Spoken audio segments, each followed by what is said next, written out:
بسم اللہ الرحمن الرحیم وبہ نستعین الحمدللہ رب العالمین وصلی اللہ علی سیدنا محمد وآلہ الطیبین الطاہرین المعصومین. اما بعد، سب سے پہلے آج کا یہ سعید دن، آج کا یہ باکرامت دن، آج کا یہ برکتوں والا دن جو کہ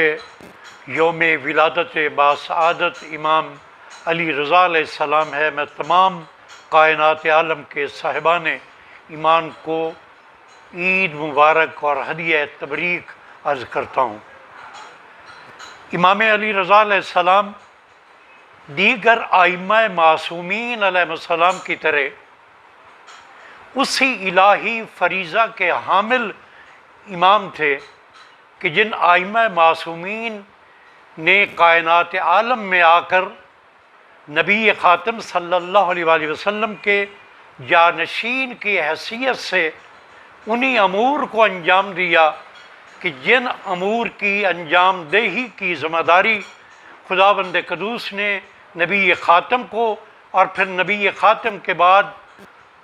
وہ ذمہ داری ائمہ معصومین علیہ السلام کو ملی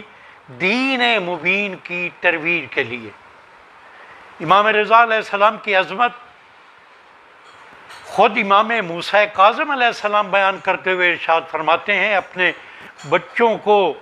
یہ نصیحت کر رہے ہیں، یہ وصیت کر رہے ہیں، اور جو لفظ استعمال کر رہے ہیں اپنے بیٹے جناب علی رضا صاحب، علی رضا کے لیے، امام علی رضا کے لیے، وہ ایک ایسا قیمتی جملہ ہے کہ جو عظمت امام رضا علیہ السلام کے لیے امام کی زبان پہ آیا. امام نے اپنے بچوں کو مخاطب کر کے یہ ارشاد فرمایا کہ میرا یہ بیٹا یعنی علی ابن موسیٰ الرضا عالم آل محمد ہے، اور اپنے فرزندان سے یہ تاکید کی ان کو کہ آپ اپنے اس بھائی کی اطاعت کریں. یہ عظمت ہے امام رضا علیہ السلام کی کہ ان کے والد گرامی آپ کو عالم آل محمد کہہ کر پکار رہے ہیں. اور کسی بھی صاحب کرامت کی عظمت کا اندازہ اس امر سے لگایا جا سکتا ہے کہ کوئی دشمن اس کی تعریف کس انداز میں کرتا ہے. مامون الرشید کہ جو آپ کو ولی عہد بھی بنا رہا ہے، لیکن آپ کے بارے میں دل میں یہ بغض بھی رکھتا ہے کہ کسی طریقے سے آپ کی زندگی کا خاتمہ ہو جائے، وہ شخص جو امام سے دوہرے معیارات کا حامل شخص ہے، لیکن عظمت امام علی رضا علیہ السلام کا جب مرحلہ آتا ہے، اور وہ مرحلہ آتا ہے کہ جب وہ امام کو ولی عہد بنانا چاہ رہا ہے، تو اپنے خاندان کے افراد نے، شاہی خاندان کے افراد نے مخالفت کی، اور یہ سوال کیا مامون سے کہ آخر وہ کیا وجہ ہے کہ اس نوجوان کو آپ ولی عہد بنانا چاہتے ہیں، اس خانوادہ اہل بیت کے فرد کو ولی عہد بنانا چاہتے ہیں. تو جو جواب دیا مامون نے، وہ جہاں اعتراف عظمت جناب امام علی رضا علیہ السلام ہے، وہاں اس بات کی بھی غمازی ہوتی ہے کہ کس طرح دشمن بھی اپنی جبین نیاز کو ان کے دروازے پہ جھکا دیتے ہیں. وہ اس کا جواب اس انداز میں دیتا ہے کہ میں نے اس امر پہ بہت غور کیا، بہت غور و خوض کیا اس ولی عہدی کے امر پہ کہ میں ان کو ولی عہد کیوں کر بناؤں. تو کہتے ہیں میں نے غور و خوض کے بعد میں اس نتیجے پہ پہنچا کہ اس کرۂ ارض پر بزرگی میں ان سے زیادہ ممتاز، نیکی میں ان سے زیادہ آشکارا، زہد و تقوی میں ان سے زیادہ نمایاں، خدا کے خوف میں ان سے زیادہ بڑھ کر، اپنے نفس پہ مکمل کنٹرول کے عنوان سے ان سے زیادہ قوی، مخلوق خدا میں ان سے زیادہ ہر دل عزیز، کوئی کائنات عالم میں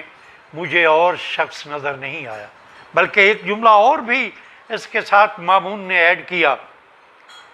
کہ بلکہ میں کرۂ ارض پر میں یہ دیکھ رہا ہوں کہ اللہ کے معاملے میں ان سے بڑھ کر کوئی سخت گیر نہیں ہے. تو یہ وہ مقام عظمت ہے جناب امام رضا علیہ السلام ہے کہ جس کو دشمن بھی تسلیم کر رہا ہے۔ امام کتنے کریم ہیں۔ آج کا یہ دور جو میں سمجھتا ہوں کہ فضائل انسانی کے فقدان کا دور ہے۔ آج جب عبادات تو انسان بہت کرتا ہے، لیکن وہ حقوق العباد کے مرحلے پہ انسان کمزور نظر آتا ہے۔ تو امام کا یہ واقعہ، آپ کی سخاوت کا یہ واقعہ ہمیں اس جانب متوجہ کرتا ہے کہ آپ مدینہ میں موجود ہیں۔ یہ ولی عہدی سے پہلے کا واقعہ ہے۔ ایک محفل ہے کہ جہاں پہ سوال و جواب ہو رہے ہیں، آپ لوگوں کی علمی تشنگی کو سیراب کر رہے ہیں۔ اچانک دروازے پہ ایک سائل آ کے براجمان ہوتا ہے، ایک سائل نمودار ہوتا ہے، اور وہ یہ آواز لگاتا ہے کہ یا ابن رسول اللہ، میں خراسان سے کعبۃ اللہ کی زیارت کے لیے آیا تھا اور پھر مدینہ میں آیا ہوں۔ میں ایک متوول آدمی ہوں، لیکن اپنا زاد راہ میں ختم کر بیٹھا ہوں۔ تو میرا آپ سے سوال ہے یا ابن رسول اللہ، آپ میری کوئی مدد کر دیں، اور میں آپ سے یہ عہد کرتا ہوں کہ جو مال آپ مجھے دیں گے، میں اپنے شہر میں جا کے، خراسان میں جا کے اتنا ہی مال آپ کے نام پہ صدقہ کر دوں گا۔ امام نے اسے رکنے کا اشارہ کیا۔ جب سب لوگ چلے گئے، امام نے بلا لیا اپنے پاس، اور پھر اپنے ساتھیوں سے کہا کہ مجھے کچھ لمحے فرصت کے دے دیں تاکہ میں اس کا کام کر سکوں۔ امام اپنے گھر میں آئے، کچھ اس وقت کی جو رائج کرنسی تھی، اس وقت کے جو رائج سکہ وقت تھا، جو درہم و دینار تھے، امام نے وہ تھیلیاں اٹھائیں، اور تاریخ کے یہ لفظ ہیں کہ امام دروازے کی دوسری جانب موجود رہے اور اوپر سے ہاتھ کر کے آواز دی اس خراسانی کو کہ تم میرے قریب آؤ، اور یہ مال و منال جو میں تمہیں تھیلیوں کی صورت میں دے رہا ہوں، یہ تمہاری ضرورت کا سامان ہے، یہ تمہاری ضرورت کا مال ہے، تم یہ مال لے لو، اور یاد رکھو میرے نام پہ تمہیں صدقہ دینے کی ضرورت نہیں ہے، میں یہ تمہیں ہدیۃً دے رہا ہوں۔ اور پھر امام نے یہ جملہ استعمال کیا کہ تم فوراً ہی باہر چلے جاؤ، اس انداز میں کہ نہ میں تمہیں دیکھ سکوں اور نہ تم مجھے دیکھ سکو۔ وہ شخص باہر چلا گیا، اور امام جب آئے اور آپ کے ساتھیوں نے یہ سوال کیا کہ یا ابن رسول اللہ، اتنی آپ نے کرم نوازی کی، پھر اس شخص کو آپ نے الوداع نہیں کہا، بلکہ اسے کہا کہ میرے باہر آنے سے پہلے میری نظروں سے اوجھل ہو جاؤ۔ تو امام نے بڑا ایک تاریخی جواب دیا۔ راہ خدا میں مال دینے والوں کو متوجہ ہونا چاہیے اس جواب پہ۔ امام نے فرمایا کہ اے میرے چاہنے والوں، اے میرے صحابیوں، اے میرے شاگردوں، اے میرے محبوں، علی ابن موسیٰ رضا یہ برداشت نہیں کر رہا تھا کہ اس سائل کے چہرے پہ سوال کی وجہ سے جو ندامت آ رہی تھی، میں نہیں چاہ رہا تھا کہ میں اس کو دیکھوں۔ تو یہ وہ کریم ہیں کہ جو اپنے سائل کے چہرے پر سوال کی ندامت کو دیکھنا بھی پسند نہیں کرتے۔ ان کا اخلاق بھی اتنا اعلیٰ ہے، ان کا کردار بھی اتنا اعلیٰ ہے۔